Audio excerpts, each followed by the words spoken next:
Magandang umaga po muli sa inyong lahat at sa buong Pilipinas at sa iba't ibang dako ng mundo ito. Magandang umaga at pagpalain tayo ng Panginoon sa araw nito. Salamat sa Panginoon sa panibagong kalakasan at panibagong buhay na binigay niya sa atin para sa araw nito.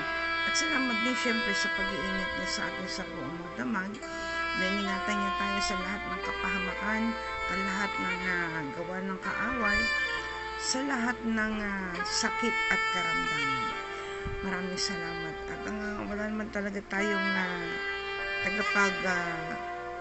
tagapag-ingat sa ating buhay kundi ang ating Panginoon. At salamat din sa bawat isa na patuloy na sumusubaybay sa devotion na ito. Araw-araw po mula Lunes hanggang Linggo, 5:30 to 6:30 ng umaga. Ako naman po ngayon ang inyong makakasama sa pagbabahagi ng salita ng ating Panginoon sa ating pag-aaral. Hanggang bukas po ay kasama ninyo ako. Ayan. Salamat din sa patuloy na pagbabahagi nyo ng salitang ito, ng salita na ito natin pinag-aaralan. At bago tayo dumako pa sa mas patuloy ay tayo muna po ay manalangin. Hallelujah. O dakilang Diyos amang makapangyarihan sa lahat, patuloy na pinasasalamatan ka namin sa umagang ito dahil iningatan mo kami sa buong magdamag.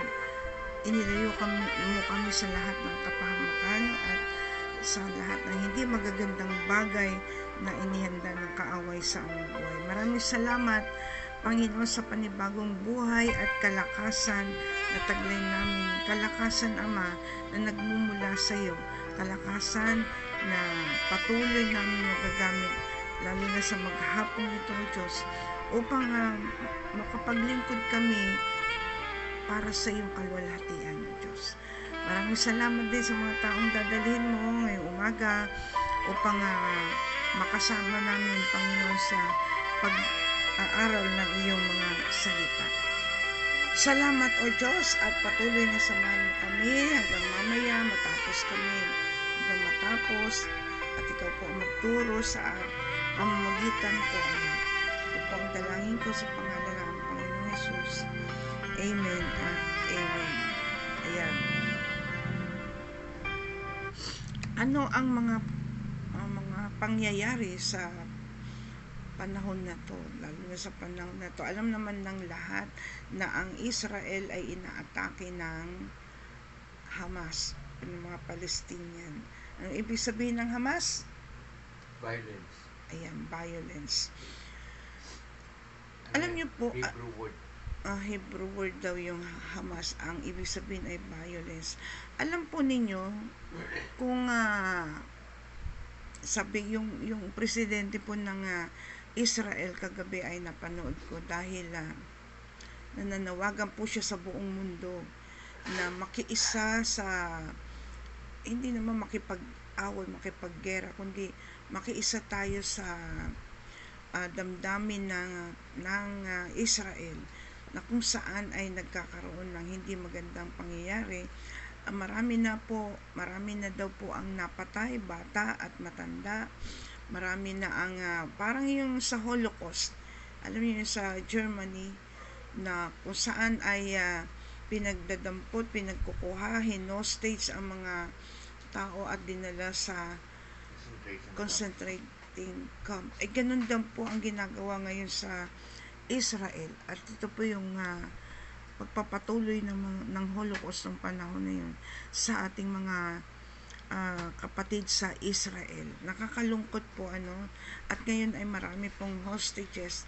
At biruin nyo, kinausap na ng presidente ang lahat ng mga leader sa buong mundo para lang yung ginagawa ng Hamas, anong tawag doon, ay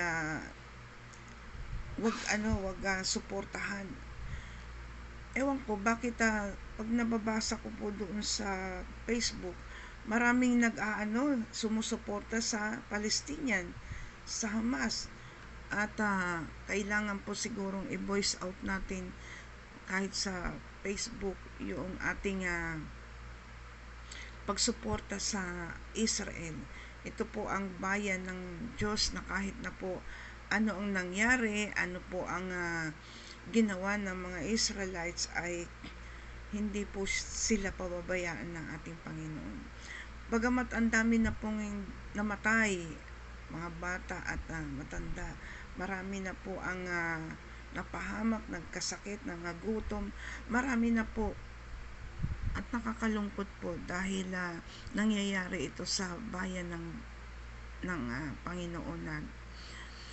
Ano ba sa palagay natin ang pangyayari na yan? Ano ba sa palagay natin ang ginagawa ng Panginoon? Pero tayo po na mga nananampalataya or mananampalataya ng ating Panginoon, at sinasabi nga ng Panginoon na sino man ang mag-curse sa Israel, ika-curse niya, at sino man ang mag-bless ay i-bless niya. Kaya po tayo po ay patuloy na ipanalangin po natin ang bayan ng Diyos, ang Israel, ang Jerusalem, lalo na po ang Jerusalem. Alam po ninyo, ang Jerusalem, ang trophy po yan ng mga Hamas, ng mga Palestinian. Kasi yun po ang gusto nila talagang makuha, ang Jerusalem. Ang lakas ng loob ng mga ng mga Hamas, pinapasok po nila yung mga bahay-bahay at kinukuha po yung mga tao doon at yung mga pag-aari nila. Pinapasok ang mga bahay-bahay. Ang lalakas ng mga loob nila. Kasi yung boundary ng Israel, winasak na rin po ng Hamas. Kaya ang laya nilang makapasok at makalabas doon sa bayan ng Israel. Hindi ko alam kung paano magwawakas ito at kailan. Masakit sa dibdib na isipin na itong mga Hamas na ito ay nagpapaka saya sa kanilang ginagawa.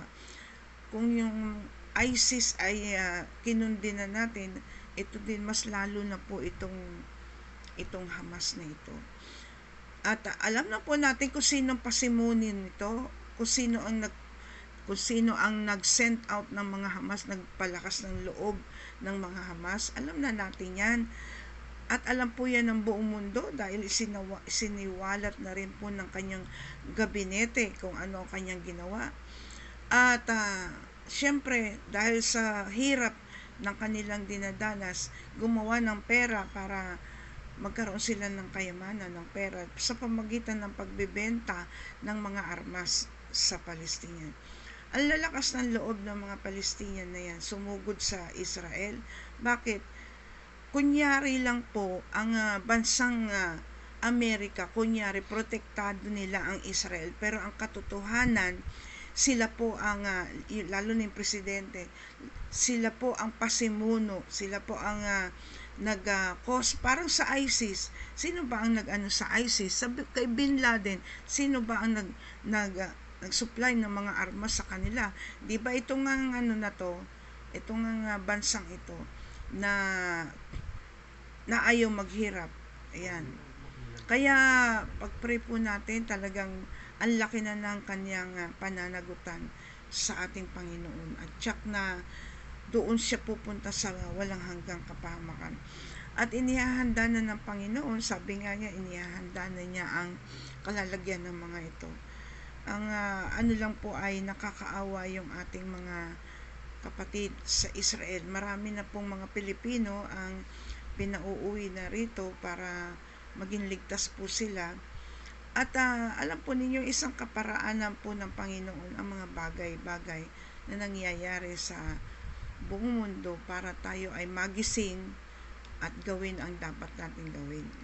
At sa araw na ito, ang ating gagawin ay mag-aral ng salita ng ating Panginoon at matatagpuan ito sa Lucas chapter 4 verse 14 hanggang 21. Ayan. Good morning, Brother Efren. At ito po ay mula sa pagkatapos po ng pagpapasting ng ating Panginoong Jesus, 'di ba? Yung ano ba 'yan? Ilang araw ba yung 40 days na pagpapasting ng ating Panginoon. At ang pamagat po ng ating scripture ngayon ay yung pag-uumpisa ng public ministry ng ating Panginoong Hesus. Pagkatapos po niya mag-fasting ay tinukso siya ng diablo, di ba?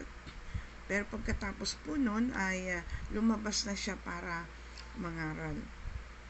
Ito po ay bago po siya nag-fasting din ay nabautismuhan po siya ng ng tubig sa Ilog Jordan at nabautismuhan din po siya ng banal na espiritu. So sabi po dito sa verse 14, mula sa verse 14, and Jesus returned to Galilee in the power of the Spirit, and news about him spread through all the surrounding district. And he began teaching in their synagogues and was praised by all. And he came to Nazareth, where he had been brought up, and as was his custom, lagi niya ginagawa yun, he entered the synagogue on the Sabbath and stood up to read. And the book of the prophet Isaiah was handed to him, and he opened the book and found the place where it was written, the Spirit of the Lord is upon me. Verse 18 po. Because he anointed me to preach the gospel to the poor. He has set me to proclaim release to the captives. And recovery of sight to the blind. To set free those who are oppressed. To proclaim the favorable year of the Lord. And he closed the book, gave it back to the attendant, and sat down. And the eyes of all in the synagogue were fixed on him. And he began to say to them, today this scripture has been fulfilled in your hearing. Yan po ang ating pag-uusapan sa umagang ito. Hanggang 21 lang, kasi sobrang haba, para maibigay po natin yung tamang pag-aaral at maintindihan po natin. Ayan, nahikab ulit ako. Maintindihan po natin ang ginawa na ito. So, ang Panginoong Hesus, pagkatapos po niyang mabautismuhan sa tubig, sa Ilog Jordan, at mabautismuhan ng Banal na Espiritu, ay nagpasting ng 40 days. Ayan. So, sa kanyang pagpapasting, ay syempre, hindi po siya uminom ng tubig at hindi po siya kumain ng ano pa man. Kaya ba natin yan? Kaya ba yan ng tao? Alam po niyo yung iba nagpapasting sa panahon na to, lalo na yung mga matatanda na meron isang pastor na sabi nagpapasting daw, pero ang fasting niya ay yun lang pagkain, yung kanin, yung ulam.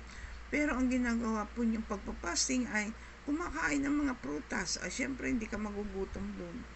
Prutas at umiinom ng mga juices, nakaharap po yan sa kanya habang siya ay hindi kumakain ng solid food.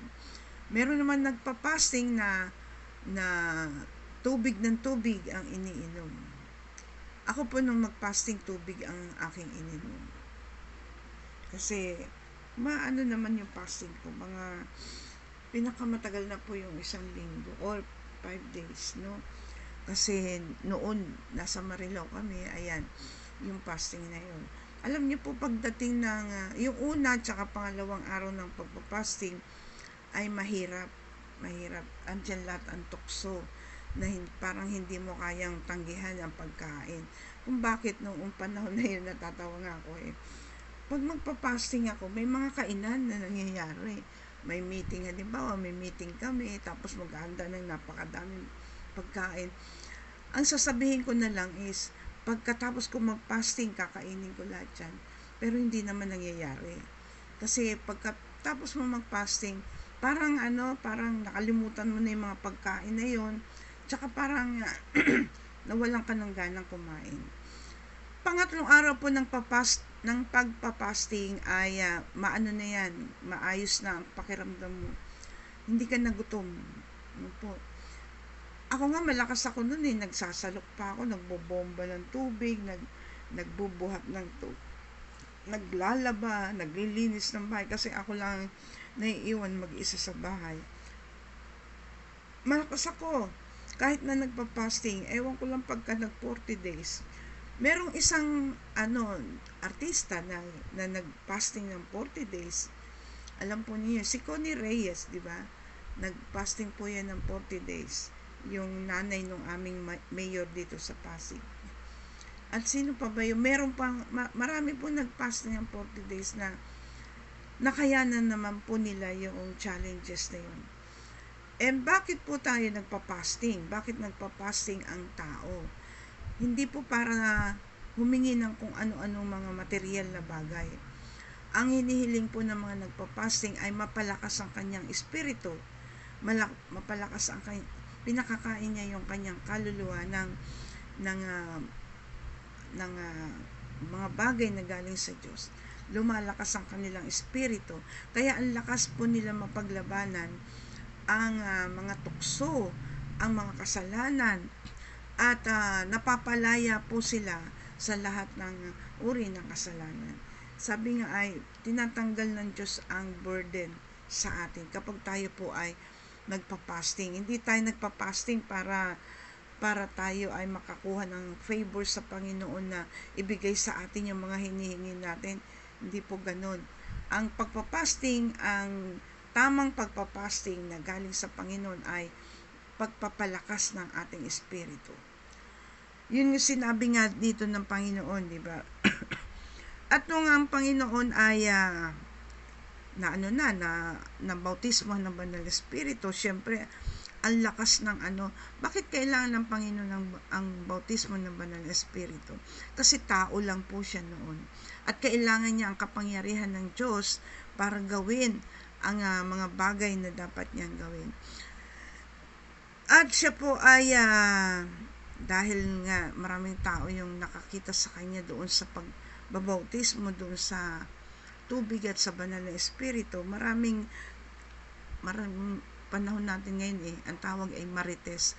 Maraming mga balita, maraming ang nagkalat na balita sa mga kalapit na distrito o bayan.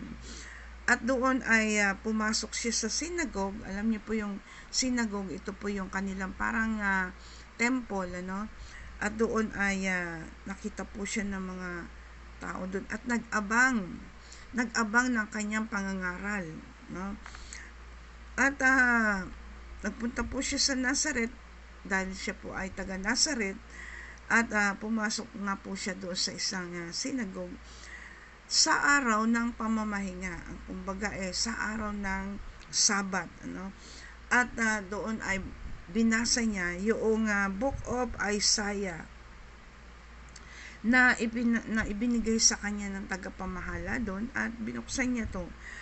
Ito po yung sinabi niya. Ito po ang naging narinig ng tao doon sa Ilog Jordan, Anong sabi niya? The Spirit of the Lord is upon me. Yan, dahil nabautismohan siya ng Banal na Espiritu because He anointed me to preach the gospel to the poor. Alam niyo, ang Banal na Espiritu ay siya po yung anointing ng isang manggagawa. Yan. He has sent me to proclaim release to the captives. Ito po ang dahilan, the Spirit of the Lord is upon me. Yan. Ang Espiritu ng Diyos ay nag-overshadow sa kanya or nag-dwell sa kanya because meron po siyang mga gagawin na kailangang magkaroon ng yung Banal na Espiritu. Siya ay inanoint ng Banal na Espiritu. Anointed. Alam po ba ninyo na ang anointing ay ang Banal na Espiritu? Pagka ikaw ay inanoint, ibig sabihin ay binigyan ka ng anong tawag dito yung kapangyarihan ng Banal na Espiritu. Alam po ninyo yung iba yung Banal na Espiritu na tinanggap natin nung tayo ay na bautismuhan or tayo ay tumanggap sa ating Panginoong Hesus, no, na tinanggap natin siya bilang Panginoon at tagapagligtas. Spirito ng adoption yon, spirito of sonship ang tinanggap natin. Pero dito, sabing ganon, because He anointed me, ang espiritu na tinanggap niya dito ay yung tinatawag nating dunamis. Ito yung kapangyarihan ng banal na espiritu. Hindi mo po pwedeng hindi ka pwedeng mangaral ng salita ng Panginoon very effectively kapag wala yung kapangyarihan ng banal na espiritu. At wala kang insight na makukuha kung wala ang banal na espiritu. At hindi maintindihan, ikaw mismo hindi mo maipapahayag. Kaya nga, tignan nyo marami mga sinasabi, mga Kristiyano sila, na takot mangaral ng salita ng Panginoon. Takot, nahihiya, walang alam. Iyan ang kanilang mga dahilan Bakit? Kasi nga wala yung banal na espiritu sa kanilang buhay. Walang anointing ang kanilang, kahit nga sinong nagsasalita dyan, pag walang anointing, alam nyo, parang walang buhay ang kanyang sinasabi. Wala kang makukuhang impact. Walang tinatawag nilang knowledge, wisdom, and understanding. Kahit mismo siya, hindi niya naintindihan yung kanyang sinasabi. Kaya nga po maraming mga nangangaral, ang nakikita natin minsan, yung kanilang inaralan o tinuruan ay wala ring parang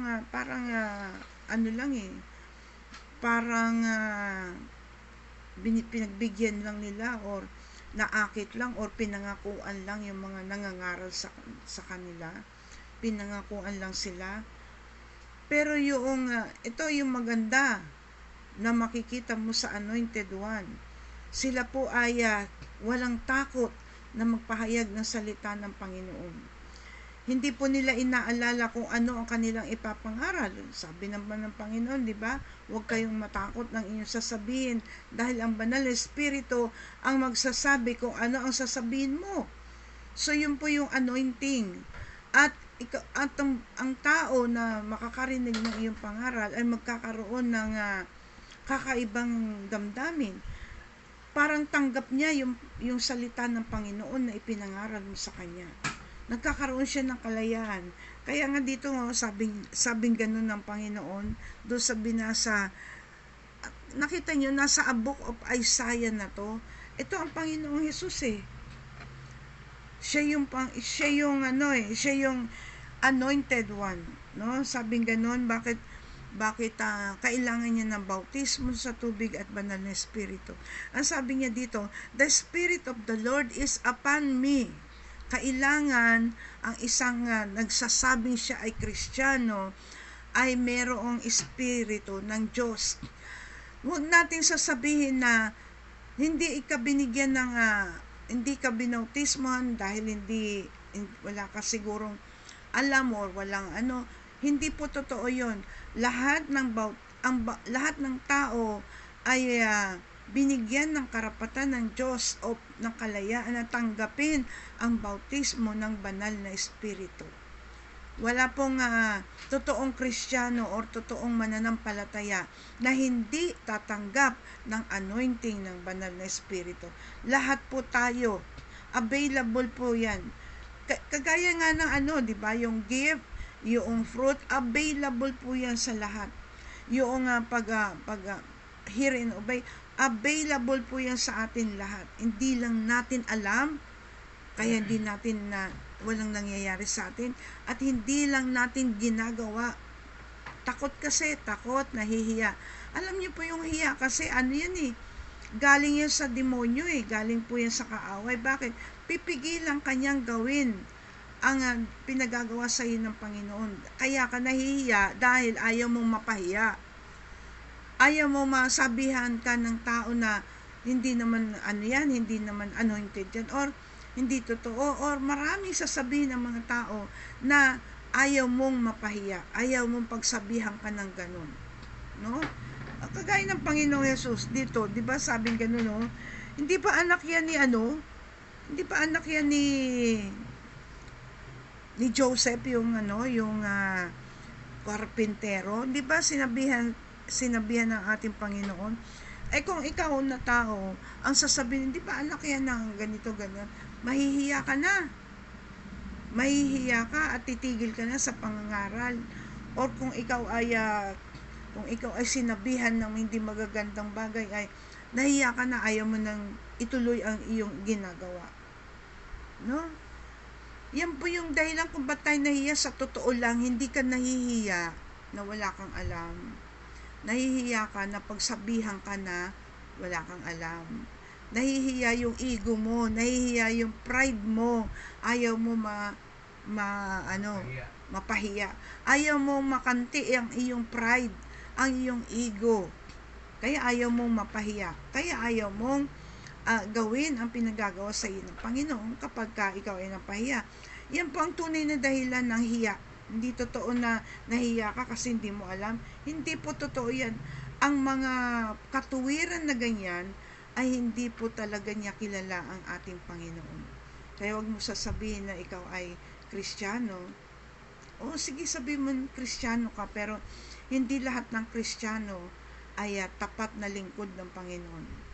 Alam nyo kung sino ang talagang tapat na lingkod ng Panginoon?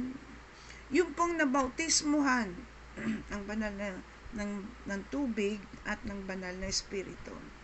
Good morning, Kuya Oka. Alam po niyo yung bautismo. Anong ibig sabihin ng bautismo? Ito po ay Greek word, baptizo, Greek word. Na anong ibig sabihin po ng baptizo ay inilulubog. Dahil kailangan, ito po yung gesture or simbolo na ikaw ay namatay na sa iyong kasalanan, inilibing ka na. So yun po yung, kaya inilulubog, bautismo. Kagaya ng ginawa sa atin Panginoon na siya ay inilubog doon sa tubig ng Ilog Jordan, na ibig sabihin yung kasalanan ng tao na taglay-taglay niya bilang tao siya kasi noon, ay inilibing na, namatay at inilibing doon sa kanyang pagbabautismo. At nung siya ibangon muli, yun po ay simbolo ng pagkabuhay na muli, na ikaw ay isa ng bagong tao. Yung sinasabi po doon sa 2 Corinthians 5:17, na ikaw ay bago ng tao, yung mga lumang bagay na nasa buhay mo ay nagsilipas na, ngayon ay pawang bago na. Nung ikaw ay iniahon doon sa tubig. Yun po ang ibig sabihin ng baptizo or bautismo sa tubig. Ngayon, ano naman ang tinatanggap natin pag tayo ay nabautismuhan ng banal na espiritu? Yun naman po ang tinatanggap po natin, yung bautismo ng banal na espiritu ay yung kapangyarihan. Yung kapangyarihan ng ating Diyos na kailangan gamitin natin. Para saan ang gamit ng bautismo? Yun yung anointing natin, yung banal na espiritu. Huwag tayo ng kung ano-anong mga pinag-iisip at sinasabi nating anointing. Nangaral lang dyan, may anointing. Ang may anointing lang po ay yung mga nabautismuhan ng banal na espiritu. Sorry to say, pero yan po ang katotohanan, na ang anointing, ang bautismo ng banal na espiritu. Yun po ang tinatawag na anointing. Kahit na buksan nyo pa ang Biblia nyo, lagi sasabihin yung anointing ng banal na espiritu. Kailangan mo ang banal na espiritu. Para saan? Bakit kailangan ng Panginoon na siya ay bautismuhan sa tubig? Kasi para po maging malinis ang kanyang pangangaral at ang kanyang mga kasalanan bilang tao. Lahat ng tao kasi makasalanan ay malinis. At yung banal na espiritu naman, bakit kailangan siyang bautismuhan? Upang magkaroon po ng ito yung sinasabi. Ano siya? Because He anointed me, number 1, to preach the gospel to the poor. Ayan. Kaya siya inanoint ng banal na espiritu ay para ipangaral ang mabuting balita ng kaligtasan. Yun ang una, to preach the gospel to the poor. Sino po yung mga poor na sinasabi? Hindi naman yung mahihirap na tao, kundi yung mga poor in the spirit. Walang alam tungkol sa Diyos. Walang alam sa katotohanan tungkol sa ating Panginoon. Kaya kailangan i-preach ang gospel to the poor. Number 2, He has sent me to proclaim release to the captives. Ano po ang ibig sabihin nun? To proclaim the release to the captives. Alam po niyo, ang tao kasi ay bihag ng kasalanan.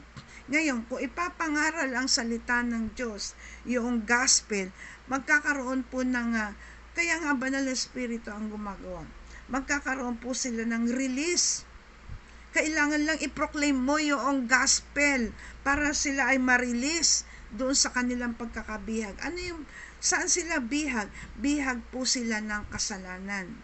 Bihag po sila ng lahat ng uri ng gawa ng kaaway. Ano po yan mga yan? Kasalanan, sakit, kahirapan, ano pa yan? Yung mga sumpa, para pag pinoclaim o ipinahayag mo ang salita ng Diyos, ay magkakaroon po sila ng kalayaan doon sa mga bagay na binanggit ko, yan, sakit, kasalanan, kahirapan, ano pa yan, yung mga sumpa, no? Sumpa na ginawa ng kaaway sa atin, sumpa na ginawa ng mga matatanda pa sa atin. Alam po ninyo, kahit na hanggang ngayon yung mga tao, yung mga sumpa ng sumpa yan pati lalo na sa mga anak nila, kung isumpa nila yung mga anak nila, ganun na lang no? Hindi iniisip na lahat ng lumalabas sa bibig na masasamang salita ay sumpa mo yan. Kagaya na sasabihin mo sa iyong anak na kasi napakatanga mo o di ba? Napakabobo mo. Yung mga salita, alam niyo yung tanga at bobo sa Bible ay ang sabi ng Panginoon ibubulid sa, lalo na yung salitang ulol sinasabi, di ba? Ibubulid daw yan sa impyerno. Yan po yung mga yan po yung mga salita na sumpa-sumpa. Sa kaaway mo, mamatay ka na sana. Sumpa yun, no? Kaya magiging malaya po tayo, magiging malinis po ang ating pagiging tao, makakalaya tayo sa kasalanan kapag naipangaral ang salita ng kaligtasan. Pangatlo ay and recovery of sight to the blind. Alam niyo po na ang tao ay bulag po yan bulag sa katotohanan. Hindi po ito bulag sa natural or bulag yung mata, hindi na. Kundi bulag po tayo sa spiritual, bulag po ang lahat ng tao. Wala po, alam nyo yung hiwalay sa ating Panginoon, yung mga hindi nagtutuklas ng salita ng Panginoon, hindi nagbabasa, yung hiwalay sa ating Panginoon, Jesus, sila po ay mga bulag. Ano sabi ng Panginoon? Na kung ang bulag, aakayin niya ay kapwa bulag, pareho silang mapapahamak. Kung ang walang alam sa salita ng Panginoon, aakayin niya itong isang wala ring alam, hindi rin kilala ang Diyos, pareho silang pupunta sa kapahamakan. No, mapapahamak silang pareho. Bakit? Pareho silang bulag nag-aakayan.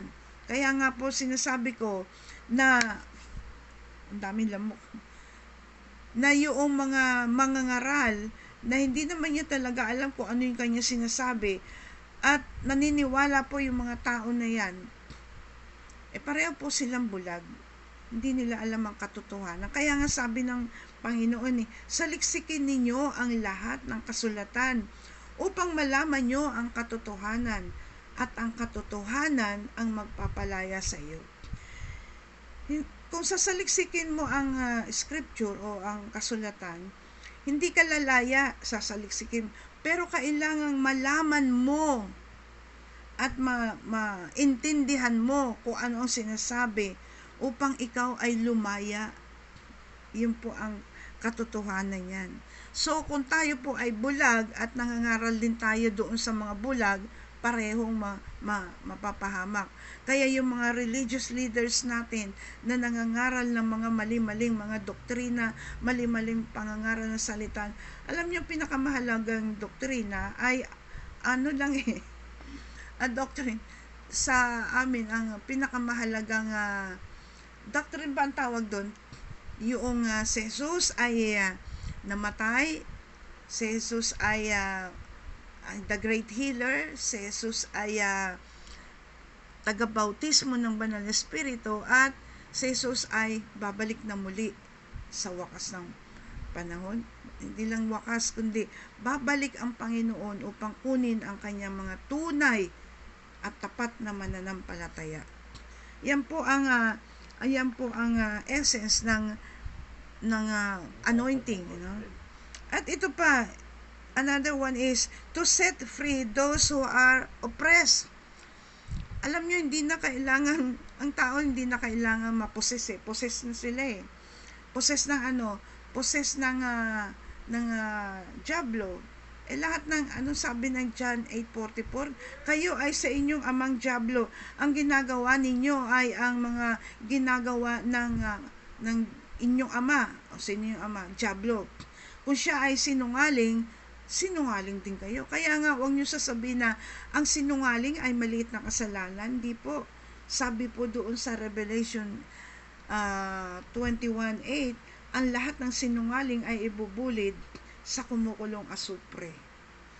Kaya po, walang maliit, walang malaking kasalanan. Lahat po yan ay papunta sa kapahamakan. Kaya yung tao, oppressed po yan kasi hindi niya po alam ang gagawin Hindi niya po alam kung ano ang direksyon na pupuntahan niya. Kung nakilala niya o nalaman niya may Diyos, hindi rin niya alam kung paano siya lalapit sa Diyos. Hindi rin niya alam kung ano ang gagawin niya sa Diyos. Diba? Tingnan niyo ang mundo. Kilala naman nila na may Diyos Pero anong ginagawa ng mundo? Nagpapasasa sa sarili nilang kakayanan, sa kanilang talin. Umaasa sila sa sarili nilang kalakasan at kayamanan. Tignan ninyo yung sa Israel, tignan niyo yung nangyayari sa Israel. Bagamat ang Israel ay bayan ng Diyos, ang Israel ay ang mga tao doon ay ang mga ng Panginoon, bayan ng Diyos. Pero bakit nangyayari sa kanila yon? Kasi kahit sa Israel, mayroong mga taong hindi tapat sa kanilang pananampalataya sa Panginoon. Kapag sila, ito, umiikot lang po yan mula nang magkaroon sila ng hari, mula sa Genesis, buong Bible. Pag nabasa niyo, umiikot lang ang istorya ng Israel. Ano ba yung istorya niyan? Ang Israel ay very proud po yan kasi alam po nila na sila ay bayan ng Diyos. Sila daw ay seed of Abraham. Alam niyo kung tutuusin, hindi naman sinabing si Abraham ay Hudyo. Hindi sinabing wala pang Israel noon noong panahon ni Abraham. Dumating lang ang Israel noong panahon na ng Jacob. Nagkaroon ng Israel. Pero ano po ang ibig sabihin ng Jacob? Ang ibig sabihin ng Jacob ay mandarambong, di ba? Manloloko. So dumating lang yung Israel, nagkaroon lang ng Israel sa pamagitan ni Jacob dahil pinalitan ng Panginoon ang kanyang pangalan. Imbis na Jacob na mandarambong, ay pinalitan po ito ng Israel, nang ibig sabihin ay bayan ng Diyos. Pero nung panahon po nila Abraham, nila Moses, wala pong noon, wala pang Israel. Kaya sabihin ba natin nung panahon ni Moses ay nabanggit yung Hudyo o yung Hebrew, Hebrew. Pero wala pang Israel, wala pang bayan ng Israel. Kaya yung mga tao, kahit na alam nilang may Diyos, hindi naman nila alam kung paano sila lalapit sa Diyos. At abala po sila sa sarili nilang kung ano ang meron sila at kakayanan nila. Panghuli, sabing ganun, to proclaim the favorable year of the Lord. Ito yung verse 9, to proclaim the favorable year of the Lord. Ano pong ibig sabihin yan? Ipinahayag o ipapahayag ang favorable, yung panahon na ang Diyos ay nahabag sa tao. Nagpadala na po siya ng tagapagligtas. At sino po yung tagapagligtas na yon? Ang ating pong Panginoong Jesus. Yan po yung favorable year of the Lord. Na nagpadala na ang Panginoon, ang ating Ama, ng isang tagapagligtas. At ito sabi nga dito doon sa verse 20, anong sabi doon, verse 21, anong sabi? Today, this scripture has been fulfilled in your hearing.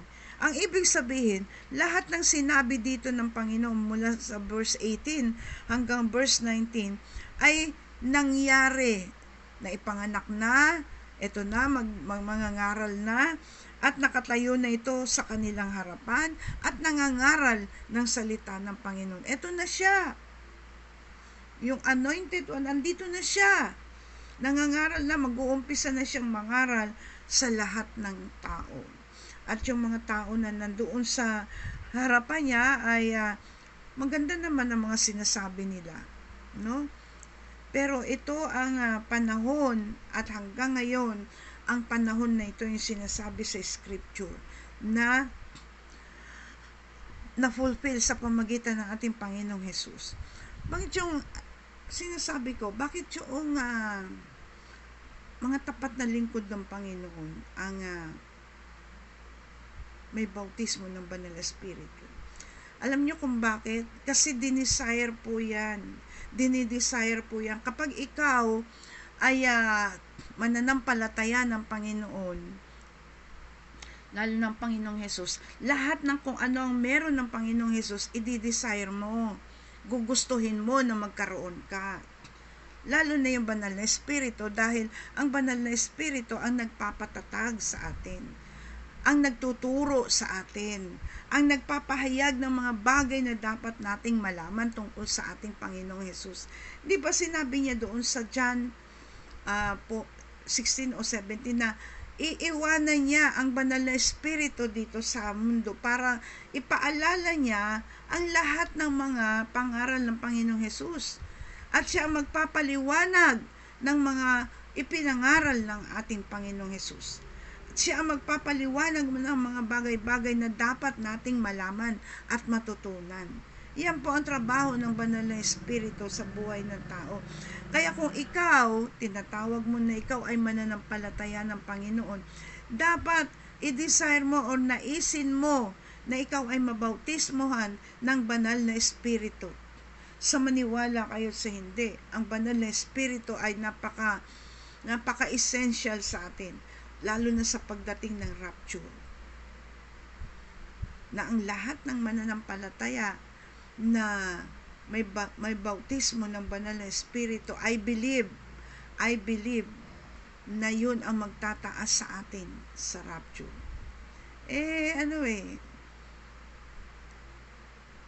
Tayo ay nagkokontento na lang tayo na tayo ay tinatawag na Kristiyano, pero hindi ka naman matawag na tapat na mananampalataya. Ba't ka magiging tapat na mananampalataya? Di mo naman ginagawa yung sinasabi ng Panginoon, di ba? Paano ka nga magiging tapat na mananampalataya? Wala, uupo-upo ka lang dyan sa church, no? Attend ka, kontento ka na lang sa pag-attend mo sa church. Paano ka magiging tapat na mananampalataya kung ang sakit mo, ang kahirapan mo, ay ang kasalanan mo ang dahilan kung bakit hindi mo magawa ang pinagagawa sa iyo ng Panginoon? At binigyan na tayo ng remedyo ng Panginoon doon sa mga bagay na yun. Ano yung pagkabulag natin sa salita ng Panginoon? Binigyan na tayo, ipinangaral at ang sabi nga ng Panginoon, ngayon nakatayo sa inyong harapan ang katuparan ng salita ng Diyos. Pero anong ginagawa natin?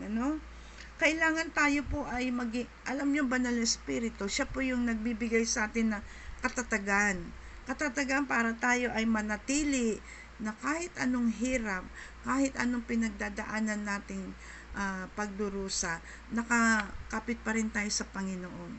Hindi tayo nakakapit sa patalim, nakakapit tayo sa Panginoon.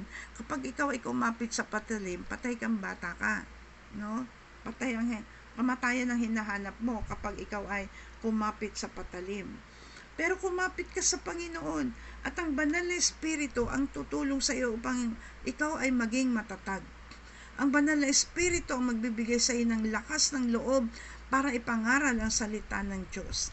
Ang banal na Espiritu ang magtatrabaho sa pamamagitan mo para yung salita ng kaligtasan ay maipangaral sa lahat ng dako at magkaroon ng kalayaan ang mga taong makakarinig nito. Kailangan lang po natin na maging bukas ang ating kaisipan at ang maging mapagmatsyag at pag-aralan po natin ang salita ng Panginoon. Kami po ay dinesire po namin yung bautismo ng banal na Espiritu. Dahil kapangyarihan yun ng Panginoon gusto ko sumunod. Gusto ko sundin ang salita o sinasabi ng Panginoon na ipangaral kahit saang sulok, kahit saan kadalhin. Noong nandun kami sa Marilao, alam po ninyo, kahit sa loob ng sasakyan, yung jeep, ngayon, hanggang ngayon nga, kahit sa taxi, nakasakay kami sa taxi. Pag may pagkakataon at inudyokan ka ng banal na Espiritu, ipangaral mo, kausapin mo yung driver. Si Pastor Greg, ginagawa yan, kinakausap yung driver, kaya siya nakaupo doon sa tabi ng driver pag nagtataksi kami. Sa jeep, sa bus, mahiya kang gawin. Pag sinabi ng banal na Espiritu na gawin mo yun. Kasi yun po ang trabaho ng banal na Espiritu. Ikaw ay bigyan ng lakas ng loob, katapangan, ipangaral ang salita ng Diyos. At ang banal na Espiritu ang tumutulong sa atin para tayo ay maging matatag sa lahat ng uri ng tukso, sa lahat ng uri ng kasalanan. At maintindihan po natin ang ating kalagayan sa harap ng ating Panginoon. Yung sinasabi ko na ano ba ang ating kalagayan sa harap ng Panginoon? Ano ba ang ating tungkulin? Ano ba ang dapat na meron tayo? Madalas ay hindi natin alam kung ano ang meron tayo. Maraming Kristiyano daw o maraming mananampalataya ng Panginoon daw na alam nila kung anong meron kung sino sila sa harap ng Diyos. Bakit nahuhulog pa sa kasalanan? Hindi ko naman sinabi na hindi ka na magkakasala, kasi kahit na paano magkakasala ka talaga dahil nandito ka pa sa mundo. Sabi nga ikaw ay kahalubilo pa ng mga tao na may karumihan. So sa ayot sa gusto mo ay madudumihan ka. Pero kung sa ayaw mo at ikaw ay talagang binigyan ng kapangyarihan ng banal na Espiritu na magtagumpay sa lahat ng pagsubok at challenges sa buhay, mapagtatagumpayan mo po yun. Alam niyo sa panahon natin ngayon, naghahanap na ang Diyos ng mga righteous people. Sa mga pastor, sa mga kapastoran, lalo na dito sa Pasig, na talagang pati yung mga official sa local government dito sa Pasig, yung amin pong vice mayor, alam po ninyo, gumagawa po siya ng resolution ba yun? Nag-i-sponsor po siya ng ordinansa ng bayan. Ini-sponsoran po niya yung ordinansa na magkaroon ng pagtuturo ng moral recovery or values formation. Bakit po? Kasi doon po mag-uumpisa At doon po yung pangunahing pangangailangan ng tao, yung values formation. Ano ang halaga mo? At gaano ka kahalaga sa Diyos? Gaano kahalaga ang Diyos sa iyo? Gaano kahalaga ang tao sa iyo? Gaano kahalaga ang pamilya mo sa iyo? Ano ang halaga mo? Yun po ang tinuturo sa values. Kung alam mong mahalaga ka, alagaan mo at pauunlarin mo ang sarili mo sa tamang paraan, sa paraan ng Diyos. Kasi ang Diyos ang nagbibigay sa'yo ng halaga. Mahalaga tayo sa Diyos. Nilikha niya tayo eh. Kaya mahalaga tayo sa Diyos. Kailangan lang malaman natin gaano tayo kahalaga sa Diyos at ano ang halaga natin. Kahit na $1 million, hindi yan na sapat para sa halaga mo. At yun po yung moral recovery. Ano ba yung moral? Alam po ninyo yung mga bagay na dapat na ginagawa ng isang tao sa ikabubuti ng bansa, bayan, ng pamilya, ng pamayanan at ng sarili mo, no? Yan po ang maganda po ngayon sa Pasig ay ginagawa po nila yung ordinansa sa pag-sponsor po ng aming Vice Mayor dito sa Pasig. Kilala niyo kung sino yung Vice Mayor namin? Si Dudut Jaworski, yung anak ni Robert Jaworski. At meron po kasi siyang kapatid na pastor. Pastor ba yung kapatid niya? May kapatid po siyang pastor at yun po ang nag-aalaga sa kanya. Kaya alam niya yung kahalagahan ng values formation, ang halaga ng Diyos sa tao at ang halaga ng tao sa Diyos. Kaya alam po niya yun kasi inaalagaan po siya. Pati po si Angelo ano na ngayon? Yung artista po, si Angelo, ano ba yung pangalan ni Angelo? Angelo De Leon dati. Angelo De Leon, yung sa tabing ilog, di ba, sa ABS-CBN. Kasama po siya sa sumusuporta sa ordinansa. Siya nag-sponsor. Ha? Siya nag-sponsor. Siya ba nag-sponsor? Siya po, si Angelo. Si Angelo po kasi ay matapang magpahayag ng salita ng Panginoon yan. Anointed po yan. Kahit po alam po niya kasi ang kapangyarihan ng banal na espiritu. Alam po niya yan.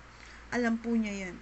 At kaya po yan kaya po yung ating ang Pasig ay favored ng Panginoon kasi nga yung ating kagaya na ating mayor, si Mayor Bico, siya po ay isang Christian.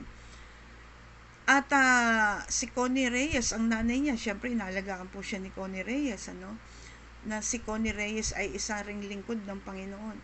Alam po ninyo yung mga pangyayari sa Pasig, napakaganda po.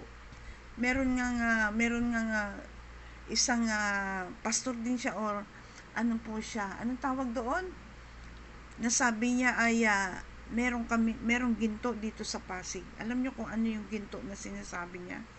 Yung mga pastor na talagang desidido na magkaroon ng pagbabago dito sa Pasig. Alam niyo nung wala pa si Pangulong Duterte, ang Pasig po nakakatakot. Marami pong adik dito, mga dumadayo pa dito. Hindi naman taga rito sa Pasig, pero umuupa po sila dyan sa mga bahay-bahay dyan sa mga eskinita. Umuupa po sila dyan para lang magtrabaho, tapos magiging adik. Yung nagnakaw nga ng aming sasakyan, dito lang no? Panahon na yon. Grabe, pati yung aming kapitan wala pong magawa nung panahon na yun. Pero nung dumating po ang Pangulong Duterte, at least nabawasan po yung mga adik dito. Hindi na po ganun kadami at hindi na po ganun sila katapang na lumabas sa pag-aadik. Parang pwede ka na maglakad dyan sa hating gabi. At ang nire-request na lang ng tao ay yung mga ilaw, na ilawan ang bawat street. At yung yung mga karnaper nawala. Yung nagkarnap ng aming sasakyan ayun, namatay na, nabulid na.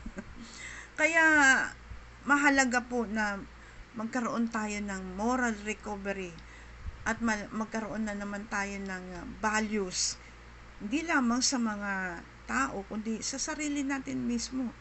Kasi ang pagbabago ay nagsisimula sa ating sarili. Huwag natin ini-expect na yung ibang tao. Kasi hindi ka na nagbabago. Magbago ka muna bago mo asahan na yung ibang tao ay nagbabago. No?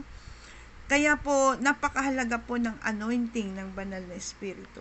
Kasi siya po ang nagbibigay sa atin ng kapangyarihan na ipangaral ang salita ng Diyos ng merong kapangyarihan na buong katotohanan ng puro at dalisay ang salita ng Panginoon. At doon lamang po nagkakaroon ng tunay na pagbabago sa isang tao kapag ang pangangaral ng salita ng Diyos ay may kapangyarihan galing sa banal na Espiritu.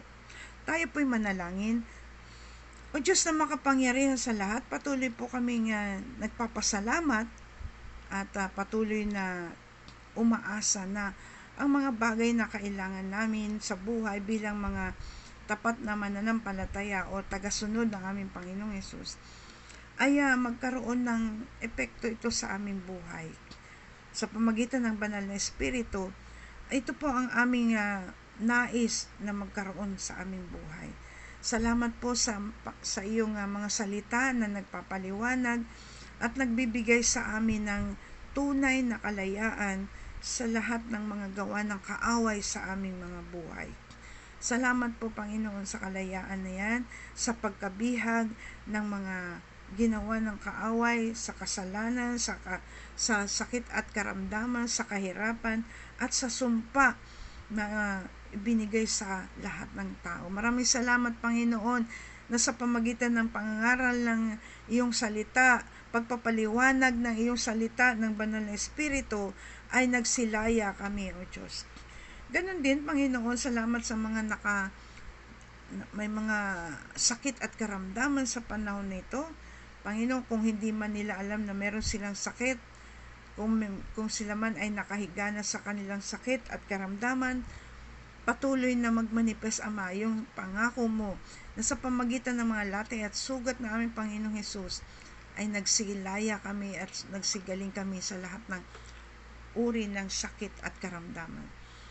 Ganon din, Panginoon, sa mga lahat ng nangangailangan na ikaw ang patuloy na tumugon nito at tumutugon sa araw-araw ng aming mga pangangailangan. Salamat, O Diyos, dahil ikaw po ang katugunan ng lahat. At sa aming bayan, Panginoon, salamat po dahil ikaw ang patuloy na nag-iingat sa aming bayan, sa aming Pangulo at Pangalawang Pangulo, at hindi mo pahihintulutan, Panginoon, ang anumang impluwensya ng ibang bansa, ng ibang mga tao upang sakupin ang aming bansa, guluhin. Sa pangalan ni Jesus ay tinatakwil namin ang lahat ng kapangyarihan na yan na gustong guluhin ang aming bansa. Salamat Panginoon dahil hindi mo ipapahintulot ito na madamay ang aming bansa, ang aming bansang Pilipinas, ang iyong lupang hinirang sa mga pangyayari sa iba't ibang dako ng bansa. Salamat din Panginoon sa buhay sa iyong bayang Israel na paulit-ulit na nangyayari, Panginoon. This time, Lord God, ay maunawaan na po nila ang mga bagay na gusto mong ipagawa sa kanila at gusto mong mangyari, Panginoon. Ingatan mo po sila, Panginoon, lalo na ngayon na sabi nga ng mga presidente ng Israel ay marami nang namatay, marami ng mga nagutom, marami ng na-hostage, kagaya na nangyari sa Holocaust at kung anong ginawa ng mga ISIS. Panginoon, patuloy na ikaw po ang magbigay sa kanila, Panginoon, ng katatagan doon sa mga tao na yun na nabubuhay pa. Salamat, O Diyos, dahil ikaw po ang kanilang kaligtasan. Sa iyo lamang matatagpuan ang kaligtasan na inaasam ng bawat Israelites o ng bawat Hudyo. At ikaw din po, Panginoon, bahala doon sa mga taong gumawa nito sa iyong bayan. Yung mga nangyari na yan, yung mga nagsuporta sa mga Hamas, yung mga sumusuporta sa Hamas, Panginoon, ikaw na po ang bahala dahil alam mo po ang gagawin sa kanila, O Lord God. Maraming salamat, Panginoon, sa araw nito na sasamahan mo po kami muli sa lahat ng aming gagawin at patuloy na ikaw po ang maparangalan sa aming buhay sa maghapong ito. Dalangin po namin to sa pangalan ng Panginoong Hesus. Amen. Amen. Maraming salamat po sa bawat isa na nakasama ko. Salamat po kay Brother Efren at Sister Mercy. Yung iba hindi ko po nakikita ang pangalan pero nandiyan po sila. Salamat din kay Kuya Oka na naging parte po ng ating pag-aaral ngayon. Maraming salamat at doon sa mga manonood pa at makikiisa po sa ating devotion mamaya dahil meron din pong ibang kasabayan natin. At maraming salamat po sa kung ito po ay maibabahagi nyo sa ibang sa iba pa, sa marami pa, ay isang bagay po o isang paraan para maipangaral ang salita ng Panginoon. Kung di nyo kayang lumabas, di nyo kayang nahihiya pa kayo, ay ipadala nyo lang po o i-share nyo lang po ang devotion natin na ito upang malaman din ng ibang mga tao. Salamat sa inyong mga reaction, sa inyong mga comment. Salamat sa inyong pagsubaybay. Sa Facebook, ang ating pong channel ay Pags Channel. Sa YouTube ay makikita nyo naman po yung Pags Family Channel.